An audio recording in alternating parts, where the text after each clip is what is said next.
আমি এই মুহূর্তে দাঁড়িয়ে আছি দুধকুমর নদীর বাম তীর প্রতিরক্ষা কাজ চলতেছে এখানে এখানে দাঁড়িয়ে আছি। এই দেখেন দুধকুমর নদী, এই নদীর ভিতর দিয়ে অগণিত অগণিত দীর্ঘ চারটি ঘন্টা এই গাছগুলো ভেসে এসেছে। দীর্ঘ 4 ঘন্টা এই গাছগুলো ভেসে গেছে। কিছু সংখ্যক লোক, অল্প কিছু গাছ আছে, এই গাছগুলো আসলেও পাহাড়ি গামা রয়েছে, আরো ভালো ভালো মানের গাছ রয়েছে, তারা এই গাছগুলো বেচবে, বেচে অনেক লাভবান হবে।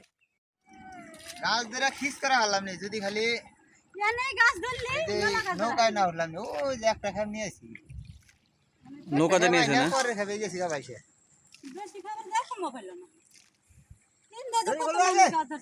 কথা বলে কথা বলো না।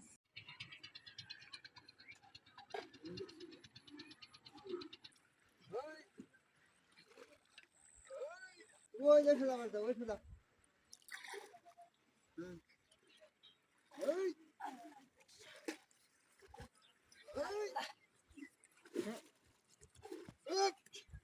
জায়গাটা নেই, খেলে দেয়